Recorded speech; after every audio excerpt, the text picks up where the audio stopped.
সব কিছু ছাইরা তো মনে করেন যে আপনার শুধু ইউটিউবের পিছনে লাগা থাকলে চলবে না। তো পেটে তো মনে করেন যে ভাত দিতে হইব, তো কাজ কিছু করতে হইব।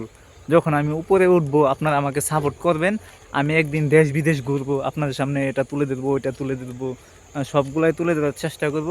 কিন্তু এখন তো চলতে হইব, চলাফেরার ক্ষেত্রে একটা কাজের পাশাপাশি আমি ইউটিউবটা বাচ্চা নিচ্ছি যে আমি ইউটিউবে প্রত্যেকদিন আমার সিম্পল লাইফগুলো আমি এটা আপনাদের সামনে শেয়ার করব। Hey guys, welcome back to my another blog. তো আমি আজকে আইছি নদীর এপারে, আরেকটা গাড়ি চলতেছে এসকেভেটার। এই যে এখানে কত মানুষ দেখেন, আমি কিলি করতেছে, যার কারণে আমি এখান থেকে চলে আইছি। কানে ধরা অবস্থা মানুষের, আঙ্গা মাঙ্গায়, তারপরে পোলাফানের কেসকেসি গাড়ি আওয়াজ সব মিলাই আমি এখান থেকে চলে আইছি। তো এই রাস্তাটা নদীর পাড়ে যাবে, মানুষ এদিকের মানুষ অনেক যাতায়াতে খুবই কষ্ট করে। বর্ষা সিজন যখন আসে তাহলে ওই সময় মানুষ এদিক দিয়ে হাঁটতে পারে না, কাদা হয়ে যায়। দেখেন জমি যেরকম রাস্তা এরকম, এটা কিন্তু সরকারি খাস জমি। এই যে এদিক দিয়ে সরকারি একটা রাস্তা গেছে, এই জমিটা মনে করেন যে আপনার এই যে একবারে জমির ক্ষেতের সমান জমি রাস্তা, যার কারণে মানুষ যখন বর্ষা হয় তখন এদিক দিয়ে আসা যাওয়া খুবই কষ্ট হয়। বিশাল বড় একটা গ্রাম, প্রায় 3000-এর উপরে মানুষের ঘর বাড়ি হবে, ফ্যামিলি হবে। তো এই সমস্ত মানুষগুলা এদিক দিয়ে আসা যাওয়া করে, খুবই কষ্ট হয়। যার কারণে এদিক দিয়ে এবার উদ্যোগ নিছে রাস্তা, মানে মাটির রাস্তা হইব আর কি। তো এর জন্য এসকেভেটার কাজ করতেছে, আমি আইছিলাম এটা দেখার জন্য। দিয়ে আসার পথে দেখেন মাঝখানে, মানে জমির মাঝখানে, মাঠের মাঝখানে কচুরি পানা, এগুলো যখন বর্ষা গেছে এগুলা জমায় রেখা, এগুলোর মধ্যে আগুন দিয়ে দিছে। এই যে এখানেও দেখা যায় সূর্যর আগুনটা কত সুন্দর দেখা যাচ্ছে। দেখেন এই যে আমার কাছে ভিউটা অনেক সুন্দর লাগতেছে। দেখেন এই যে সূর্যের আলোটা একবারে দুয়ার মাঝখানে কিরকম সুন্দর হয়ে আইতাছে। মানে আমি যেহেতু এদিকে আইছি, অনেক ভালো লাগতেছে এই গ্রামটাও দেখা, যে এখানে নতুন রাস্তা হইতেছে, মানুষের হাঁটার জন্য খুব সুবিধা হইতেছে। রাস্তা হইলে একদিন না একদিন গাড়ি আসবে, তো আমার কাছে অনেক ভালো লাগতেছে। তো আমরাও তো রাস্তা করি, মানুষের ঘর বাড়ি ভাঙ্গা, মানুষের সুবিধার কারণে মানুষ খাস জমির মধ্যে ঘর বানায় রাখে, তারপরে গাছ লাগায় রাখে, এগুলা বাধ্য হয়ে আমরা কাটতে হয়, সরকারি নির্দেশ, যার কারণে এগুলা কাটতে হয়। দেখেন বিশাল বড় এরিয়া, এই যে এই এরিয়াটা বিশাল বড়, গ্রামের মানুষ এই রাস্তা দিয়ে আসবে। দেখেন রাস্তার কী অবস্থা, এক সাইডে কচুরি প্যানার এই রাখছে, আবার এক সাইডে রাস্তা। যারা এই সমস্ত গ্রামে চলাফেরা করেন তারাই একমাত্র তার কষ্টগুলো বুঝবেন, কতটুক রাস্তা হাইটে যাইতে হয়। আর আমাদের বাসার সামনে গাড়ি আসে না, গাড়ি থেকে নামে বাসা থেকে চলে গাড়ি, তো সব দিকে গাড়ির চলাচল সুখ সুবিধা সব দিকেই ভালো। কিন্তু এদিকে প্রায় 1 কিলোমিটার উপরে হবে এদিক দিয়ে, যে গ্রামের নিয়ে 1 কিলোমিটার উপরে হবে। আর যাদের বাড়ি গ্রামের ভিতরে তাদের কতটুকু জায়গা হবে আপনারা অনুভব করেন। দেখেন কতটুকু রাস্তা মানুষ হাইটা, তারপরে নৌকা দিয়ে যায়, তারপরে ওই গ্রামে গিয়া গাড়ির মধ্যে উঠে, তো কত কষ্ট করে যায়। একদিন অসুস্থ রোগী কীভাবে যাবে, মানে তাদের দ্বিধাবোধ নাই, মানে কেউ রাস্তা দেয় না।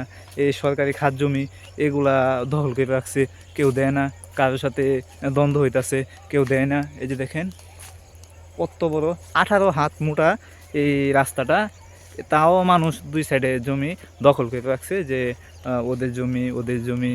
তো এ নিয়ে অনেক দ্বন্দ্ব চলতেছে, মানুষ দিতেছে না রাস্তা, অনেক কষ্ট করে এদিকের মেম্বার যারা আছে তারা রাস্তাটা নিতেছে। তো এই এসকেভেটারটা কাজে লাগাইছে, আমি গেছিলাম দেখার জন্য, আমি দেখা চলে আসছি। আসার সময় দেখলাম সরিষা ক্ষেত, এই যে সরিষা ক্ষেত, যাওয়া যে ওই সময় ওই দিক দিয়ে যখন যায়, আমি এদিক দিয়ে যাই, তখন সরিষা ক্ষেতগুলো দেখলাম। তো চিন্তা ভাবনা করলাম যে বিকালবেলা যাই সময় তো আপনাদেরকেও সরিষাগুলো দেখাবো। এগুলো হাইব্রিড সরিষা, যার কারণে অনেক মোটা মোটা গাছ, তারপরে ফুল অল্প বয়সে আসা পড়ছে। এটা হচ্ছে কি হাইব্রিড, তো দেশিটা এদিকে কমই লাগায়, যারা হাইব্রিডের মধ্যে ফলন বেশি, যার কারণে হাইব্রিডটা সবাই লাগায়। দেখেন হাইব্রিডে যে এই যে আমি আরও কাছে নিয়ে দেখাইতেছি, দেখেন এই যে এগুলা সরিষা, এগুলা ফুল এখনও ভালো করে ফুটে নাই, যার কারণে এরকম দেখা যাচ্ছে। এই গাছগুলো আরও বড় বড় হবে, অনেক বড় বড় হবে, যার কারণে আগাতে মাথাতে একটু একটু ফুল ধরছে। দেখেন এই যে বিশাল বড় চক। আমি নৌকা পার হইয়া এ পর্যন্ত এই চকে 2বার আইছি, আজকে নিয়ে 3বার। তো আমি আজকে এই রাস্তাটা দেখার জন্য আমার উদ্দেশ্য হচ্ছে কি আজকে রাস্তাটা দেখার জন্য, রাস্তাটা কি তারা কীভাবে আনতেছে, তাদের কোনো সমস্যা হইতেছে কিনা।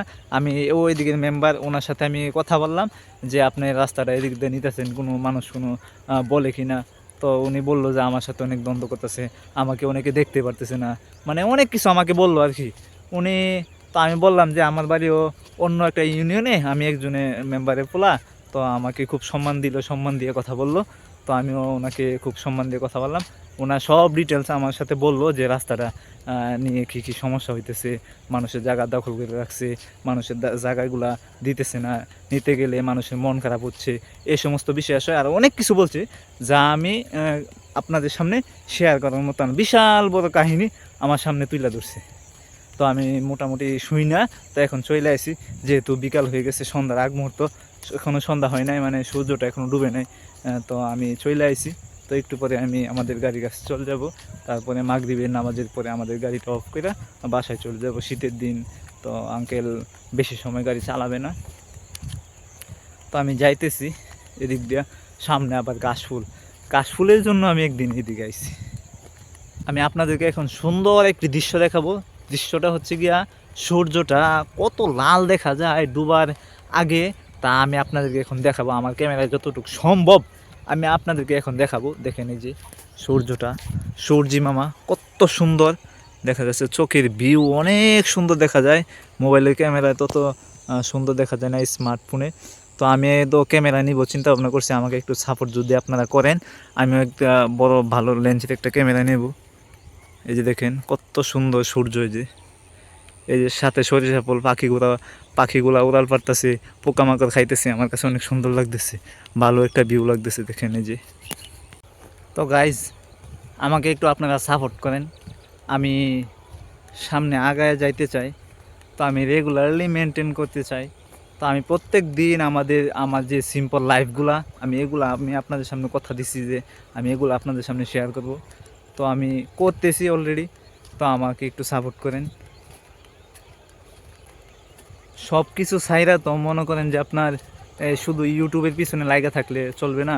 তো পেটে তো মনে করেন যে ভাত দিতে হইব, তো কাজ কিছু করতে হইব।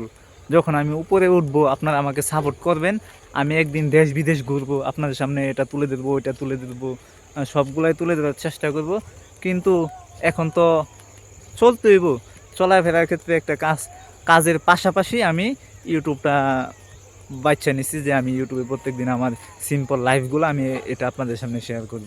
তো গাইজ আমাকে একটু সাপোর্ট করেন, আমি আপনাদের সামনে আমার সিম্পল লাইফগুলো আমি তুলে ধরি। তো যাদের কাছে ভালো লাগে আমার ভিডিওটাকে একটা লাইক করে দেন। দেখেন এই আরেকটা সরিষা ক্ষেত কত সুন্দর, এটা দেশি, এই গাছগুলা দেশি, ওই গাছ আর এই গাছ খুবই ভিন্ন রকম দেখা যাচ্ছে, যার কারণে আমি বুঝলাম যে এটা দেশি। এটার পাতা হচ্ছে ছোট ছোট, আর ওইটার পাতা হচ্ছে গিয়া বড় সাইজ, মানে গাছের সাইজই আলাদা, এর জন্য এটা দেশি, আর ওইটা হচ্ছে গিয়া মানে হাইব্রিড। তো বিকাল হয়ে গেছে গাইজ, যাদের কাছে আমার ভিডিওটা ভালো লাগে ভিডিওটা একটা করে লাইক করে দেন, যারা চ্যানেলে নতুন আছেন চ্যানেলটাকে সাবস্ক্রাইব করে দেন। দেখা হবে আগামীকালকের ভিডিওতে। Thank you for watching, by.